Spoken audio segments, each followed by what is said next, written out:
السلام عليكم ورحمة الله وبركاته. Hordoftoota fi kabajamtoota koo akkam jirtan nagaa fayyaa keessanii jirtanii jajjabaatanii haadhalee taandeetii jalqaba isaa isinii argisiisa. Diizaayinii bareedduu takkaanin isinii argisiisuuf hin dhufee turtiin keessan afaana haa ta'uun isiniin jedha. Amma sassalata erga eegaltaniin booda sassalata keessanii 10 dhaattan takka 3 4 jaha torba saddeet sagal kudhan erga kudhan ooftaniin boodatti achi booda walitti gadi hin beektan warri jalqaba beektan jechuudha.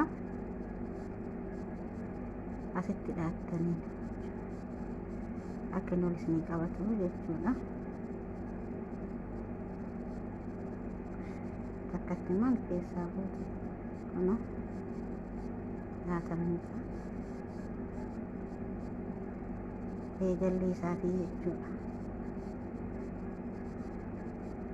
Kun akkanatti jalqaba isaati. Isee 10 dhooftaniin booda jalqabuu dandeettanii diizaayinii hedduun jalqabanii ani garuu akka kanattiin jalqaba eegalli isaa jechuudha. Achi boodaanii erga akkana eegaltaniin booda warra addisiin eegaliniif isinitti mul'isuuf dhufe erga akkana eegaltaniin booda achiin booda akkanumatti waan dhowweeddassanii itti qalafattanii jechuudha.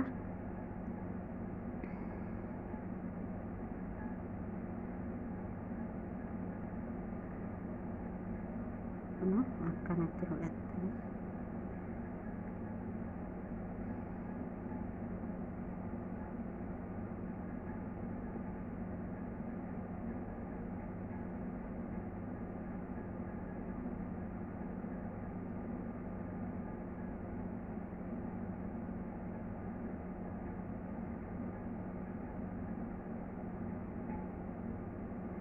akkasii galuuf jedhee suuta dhahaa jira.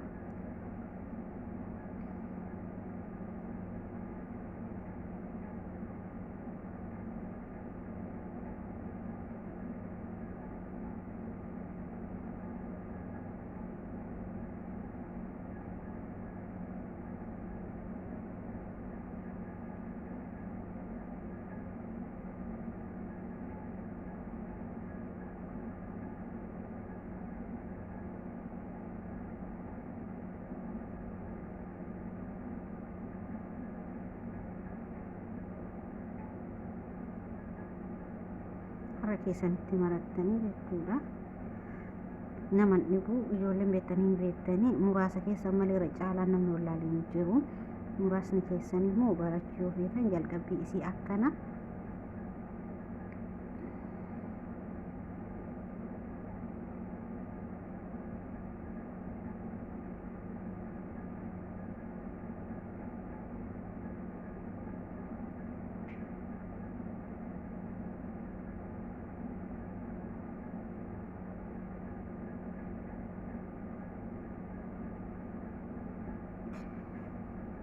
katirii kamasoobii fa'a jechuudha. Akkanatti eegaltan garuu kasinoo fi kataawulaa kabiiffee yoo barbaaddan ammallee irra deebi'ee isin argisiisa. Kun immoo katiriitiif kaaquu masoobii waa hedduu akkanatti jalqaban jechuudha. Irra caalatti harka irra caalu Itoophiyaatti waan akkasii fayyadama. Jalqaba isii akkana jalqabdanii dhooftanii booda diizaayinii yoo eegalumsa isaa barattan diizaayinii immoo itti barataa deemtanii rakkoo hin qabu. Kasin dhibu jalqabbiidha malee diizaayinii isaa ni barattan. Nama dhibu diizaayinii namni tokko ijumaanuu laalee barachuu danda'a. Akkana jechuudha. Amma immoo takka 2 jedheen jira. Ta'ee sassalata itti aanu keessa ol laadda.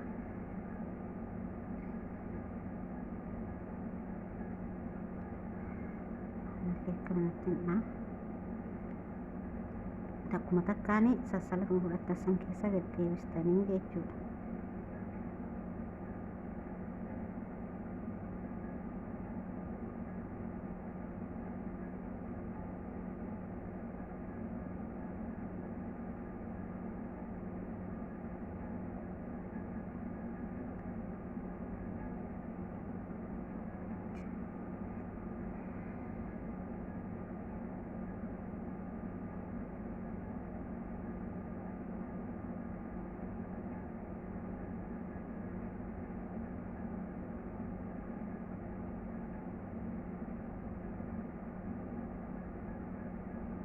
akkanumatti dhuftanii jechuudha.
akkanumatti dhuftanii waliin gahee isinii mul'isiisa deebi'ee tana suuraa siyaasiifasii waliin gahee isinitti mul'isiisaa jechuudha.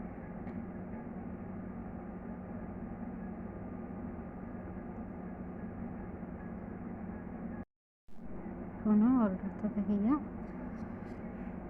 suuraa lammataa waliin gahee amma immoo sigaajjaa yookiin bareeduma itti buufannaa jechuudha.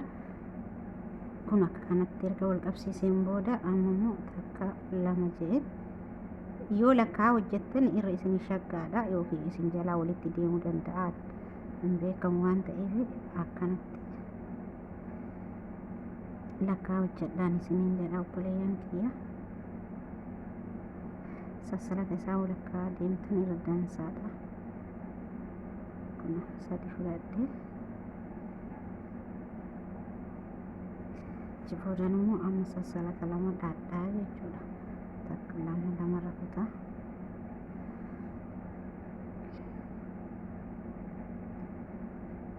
amma isa sadi buufadhaa jechuudha. akkuma jilsaa keessatti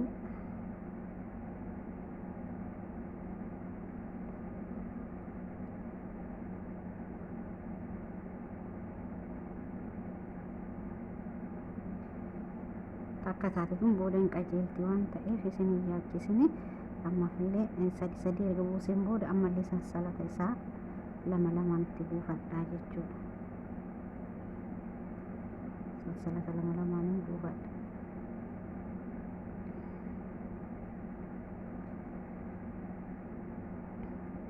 ammas akkanatti fudhadhee ijuma isaa keessatti hin gaddeebi'ee fudhadhaa jechuudha.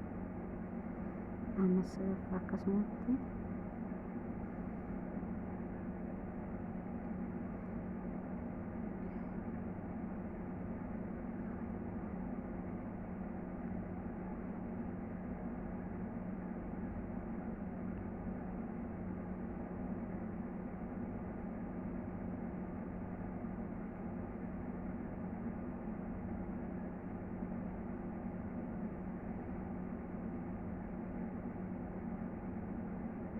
booda indiriirti takka taateettuun yeroo sassalata kana keessa gubbaa irra deebitan indiriirti isinitti mul'isa.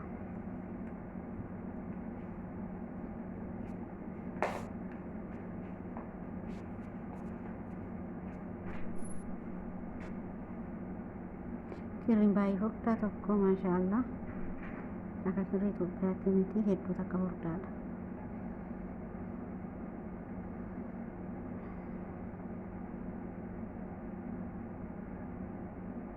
sadii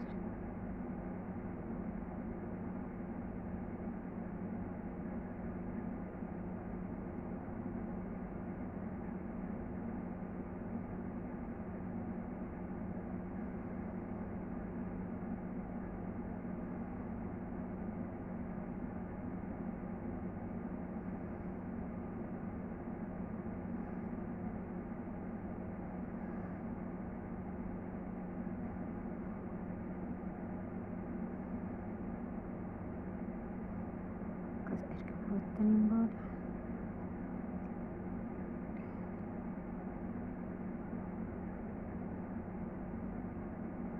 amma immoo asii walitti hidhattan xumurarra ga'anii jira waan ta'eef akkanatti dura fudhataa turtanii amma akkasitti fudhattanii akkanumatti takkuma asii qarqara isaa kan argitanii isaa walitti keessa baafattanii jechuudha.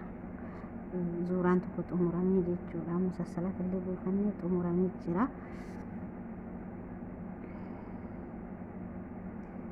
Jalqabni isii akkana jechuudha. Hin diriirti.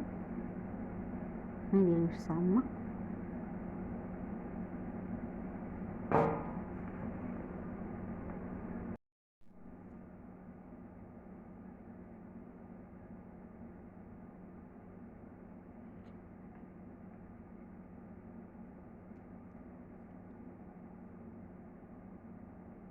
Akkanatti amma kun zuura takka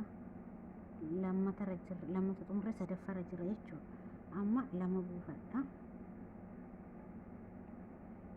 Akkanatti lama buufadheen booda sassalata sadi daadha.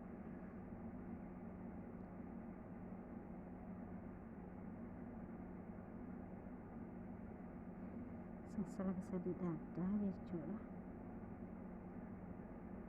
Tokko rottaalee lammata keessa baafadha.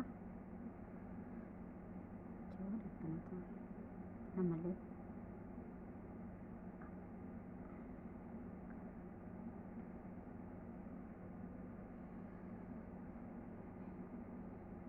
sadi keessatti deddeebi'ee daadha.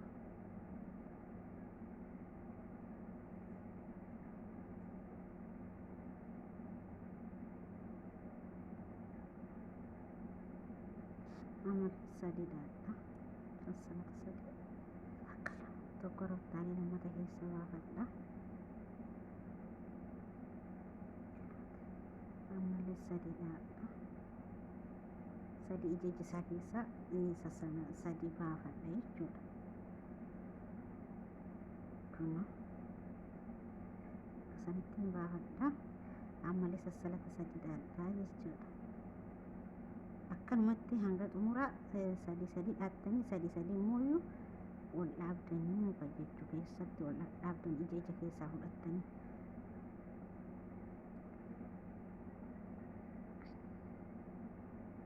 Yoo lakkaa dhooftan dansaadha. Maaliif wasin harkaan taruu bareedee isinii baha jechuudha. Dimshaa akkanumatti dimshaa shanam tokko akkanumatti dhahaa. Isarra immoo yoo lakkaa dhooftanii fakkeenyaaf kajalaa kun 10 yoo ta'e irra deebisaa immoo yoo akkanatti sassalata buufataa dhooftanii qannasaa deema. Lakkaa hojjettan das nama jedhaa jechuudha. Maaliif bareedee namaa baha. Yoo cadhisanii hojjetan immoo namaan bareedu xumurri isaa xiqqoo nama jala jallata. Lakkaa hojjedhaan isiniin jedha.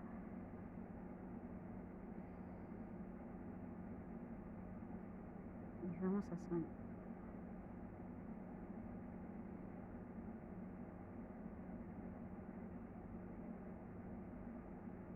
kirriin baay'ee furdaa waan ta'eef dafee namaan fuudhamu. Isin barsiisuufis jedhee suuta hojjetaa jira waan ta'eef nan hifatinaan isin jedha. Yoo wanti irraa barattan jiraatte koomentii jala naa barreessaa. Yookiin illee koomillee yoo qabaattan taate bakka kana sirreessii bakka kana mul'isee hojjettanii isin hojjechuu danda'an isiniin jedha. Wanta danda'urraa wanta beekurraa isin hojjechuuf qophiidha.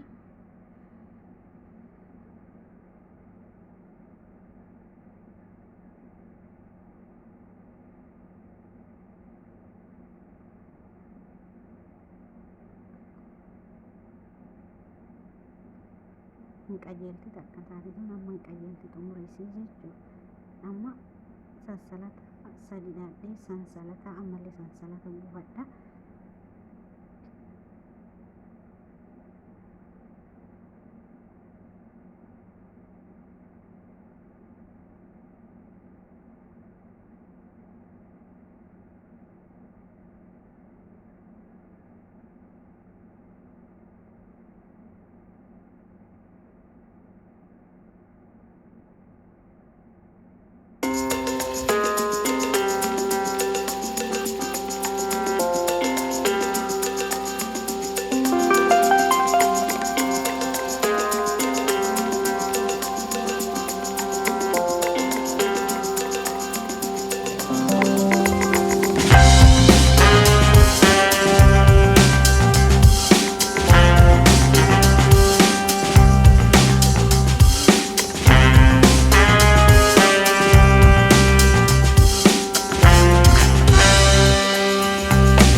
kunoo akkanumatti baay'ee nama dhibu maaliif kana isinii filadhe beektanii akka isin daftanii barattanii fi yommuu diizaayinii biraatiin isinii ta'ee isin dhibuu mala waan ta'eef kana asiinitti hidhuu dandeessanii yookiin immoo keessa baafachuu dandeessanii keessa baafachuu suuta barattanii ammaaf immoo an akkanatti yoo itti hiitan isinii mijaa'aa qabannaaf jechuudha. Booda maqasiidhaan irraa murtanii akka irratti hafee kunoo adiitti qaxxalee jira. Amma mee adii wajjin hin bareeda ka biraalleetti qaxxaluu dandeettanii akkanatti dhooftanii jechuudha. Baay'ee nama dhibu dhugaa rabbii salphaadha. Warri haarawaa barattanii fi warri immoo yoo dura beektani diizaayinii irratti isinii hojjedha. Ammaaf immoo warri haarawaa diizaayinii kana irratti baradhaan isinii jedha. Anillee jalqaba gaafa baradhu kana irratti hin baradhe dhugaa rabbii sa'aatii lamanatti fudhanne barachuu fi yoosuman baradhe isinillee barachuu dandeessanii isiniin jedha. Waa tokko fedhii qabaannaan wanti hin baranne hin jiru. Waa hundaa hin barattaniin isiniin jedha hordoftoota kiyya. Wanti isin hin baranne hin jiru. Fedhii qabaadhaa bichaa oo fedhii qabaattanii hin barattan. Wanti mooyaa barachuu jechuun bakka waan gaarii malee waan badaa miti. Boruuf isin fayyada. Xiqqaatee xiqqaatu yoo wanna biraa dhabdanii mana keessan keessa dalagattanii bareeduma mana keessaniitiif isinii ta'a jechuudha. Baradhaa. Shaggaadha waa barachuun nama fayyada malee nama miidhu. Boonutu nama miidhaa dhugaa rabbii dubbachuufi.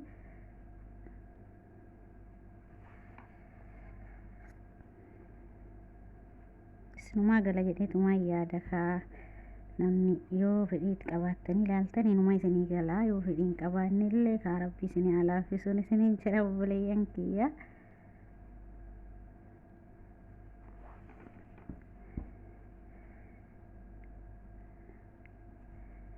Isinuma barsiisuu jedheetiin kirrii biraallee itti qaxxalee itti dabalachuu hin dandeettan jechuu kooti malee amma ani sa'aatii kanatti tanatti hajameetii miti.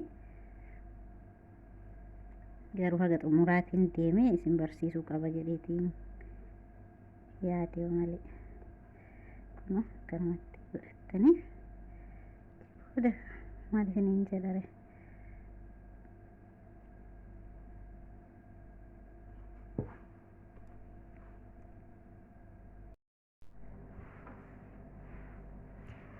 Kunoo gaayis akkana gahee jira. Kunoo laal amma immoo hin qannasaa jechuudha. Amma immoo hin qannasa gubbarratti.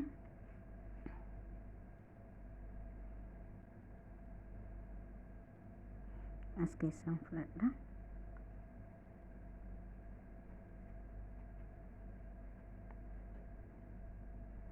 Hin qannasa dura dabalaa deemee amma immoo hin qannasa gara xumuraatitti deemaa jira waan ta'eef jechuudha. Diizaayinii bareedduutti baasuufini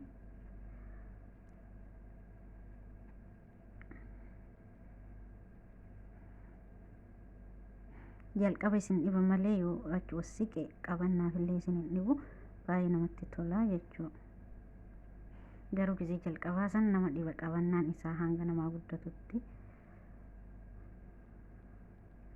Viidiyoo isinii dheerataa fi isinitti mul'isne maaliif akkuma jalqaba isiniin jedhe jalqaba 3 inni dabalee akkasuma 4 5 jedhee ol deemaa ture. Amma immoo qannasaa waan deemeef itti isinii bane viidiyoon isinitti dheerata jechuu gisee yeroo irruma taa'edhaa oole isin fakkiisa jedheetiin viidiyoo irraa bahaa deebi'ee jechuudha.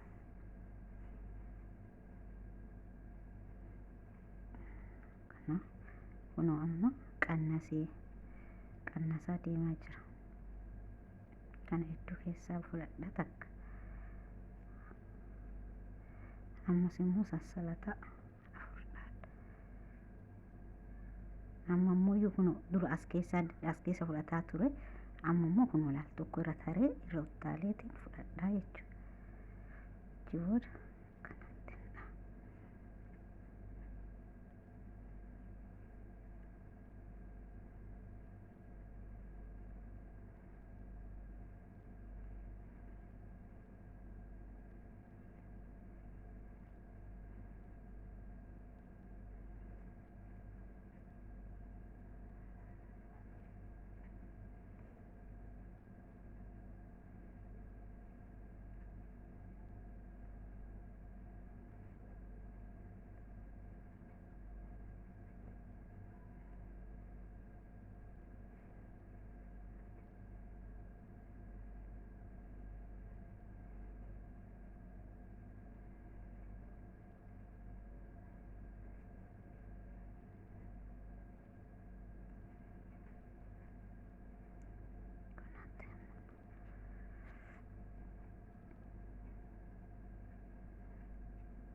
immoo xumurarra gahee jira. Akkanatti fudhadhu gisee xumurarra gahee ittiinidha waan ta'eef ittiinidha. Kun keessumaa fudhadhu seetu jiga'ees akka bakka itti xumura beekuuf jechuudha.